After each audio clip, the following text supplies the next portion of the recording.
Hello, my name is Ariel Mateos. My name is Bruno Raca Rodriguez. And my name is Juan Pablo Suazua. Our project name is called Green Cities, where our team name is Innovative Incorporated, and this is our project. The SDG that we chose is Sustainable Cities and Communities, number 11. The target is to make cities cleaner with the use of several renewable energy sources, while at the same time trying to figure out which will be the most efficient to use. Project objectives. The first one is to find cheap and sustainable energy alternatives to the ones our city, which is Monterey, is currently using. Find ways to reduce pollution through the utilization of different energy sources. Find the best possible energy source, taking into account different factors, such as upkeep, which is the weekly cost, power output, electricity availability, which is calculated as the consumption minus the production, pollution, available space, availability of different resources, such as water, etc. And overall, the main objective was to find the best possible energy source we could use in a large city like Monterey. Okay, so our target user description. Our target is not a very specific group, since we're not selling a product or anything of that nature. Our project is based on sustainable cities, testing different sustainable energies and reaching in a conclusion on which is the best one and which we should use here in Monterey. By knowing this, we can say that our target users could be the governments of large cities and overall the general public that lives in a metropolitan area like Monterey. The bill of materials. The first one will be a laptop, obviously, that's able to run the video game of City Skylines. Second, Wi-Fi connection. The third is a laptop charger. And the fourth and most important for us is the teamwork, a great attitude, and a lot of time and time management, and a lot of effort.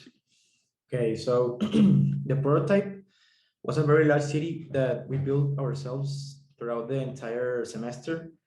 We made multiple copies of the same city so that we could try different energy sources and not have anything else affect the variables we were observing, such as pollution, civil unhappiness, etc. These are just a couple photos of our city. Like my partner here mentioned, it took us the entire semester to build several hours of gameplay. Actually, I think if you zoom in on the picture, you can tell that the year on the video game is 2057. So yeah, it took us a while, but we really wanted to make a very large city so that we could compare it to Monterey. This is the data collection evidence. The video game gives you several different data that we can analyze, such as the pollution, how much each power plant and each energy source costs, how much energy it produces, etc. Here you can see the electricity availability. This is, I think, from the nuclear plant. But yeah, we'll dive into that later. The data collection analysis. Some things first. To standardize the data collection process and make it as fair as possible for each trial, we run all the tests using the same city, with the same space and the equal conditions. Since some power plants require more space than others and space is limited in the real world, we chose a small but realistic amount of space of our power plants that it is in this picture. As you can see, this is the space that we used for the energy sources, and it is really large, and a lot of cities have about that, like Monterey. Okay, data collection analysis of wind turbines. The upkeep was $80 a week. The power output was 6 megawatts for electricity. These need tons of space since their power output is relatively small. So with the small amount of space we had available, we're only able to produce 925 megawatts of electricity, while our city electricity consumption was 3,000 megawatts of electricity. However, the pollution was very low, an average of 2%. Solar energy, the upkeep was 1,200 a week. The power output was 160 megawatts of electricity. These don't need too much space since the output is pretty decent.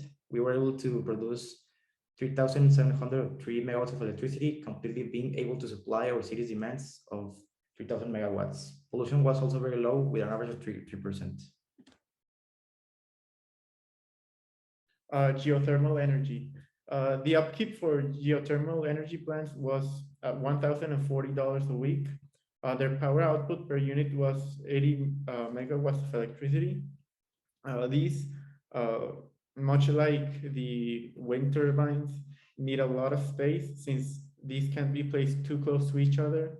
And because of the limited space we had, we were only able to generate 1,543 megawatts of electricity for our city's 3,000 megawatt electricity need. Pollution was pretty low. However, noise pollution in that area rose around 22% since these plants are extremely noisy. So you would have to place them very far away from the residential areas, which means it's not very convenient for cities that don't have tons of space. The nuclear energy, the upkeep was 8,000 a week. The power output was 640 megawatts of electricity. This produced a ton of electricity per unit, and we were able to place them close together. We were able to produce the huge amount of 11,540 megawatts of electricity production for our city needs of 3,000 megawatts. Noise pollution and pollution weren't a problem. One huge downside of nuclear energy is these plants require lots of water, which is a huge problem since water is very scarce resource, especially in our city nowadays. It is also very expensive. So the possible improvements. If we had to do this project again, with all the knowledge we currently have possess, we definitely do some things differently, starting with working more on our prototype and dedicating more time to it from early and allocating more time to working on the video games instead of working on other things like our deliveries that we would be able to complete either way. We also could communicate more since the beginning of the semester and started earlier, but we had some trouble with some deadlines. However, we were able to find some time and come through with the deliverables. Final thoughts in conclusion. We've concluded that the best possible energy source any city or metropolitan area of Monterrey's magnitude could use is solar energy. There are many reasons, but the main ones are because it is relatively cheap, it is very reliable, the sun isn't a finite source of energy like water. It is also incredibly clean, and you can also stack them together, so you don't need tons of space to make them work. Additionally, it doesn't create further problems like the other energy sources, such as geothermal or nuclear. It doesn't produce any noise pollution or water vapor, so you can place them anywhere near residential areas or far away from them, and it wouldn't represent a problem. You also don't need huge amounts of water or other finite resources to keep the solar panels running. From personal experience, we can also testify, since the three of us have solar panels in our homes, that these don't need tons of maintenance and require very little oversight. It's quite literally the best solution possible for any city of this magnitude. So for that, thank you. And yeah, this was our project. This is a solution that we came up with. We hope you liked it.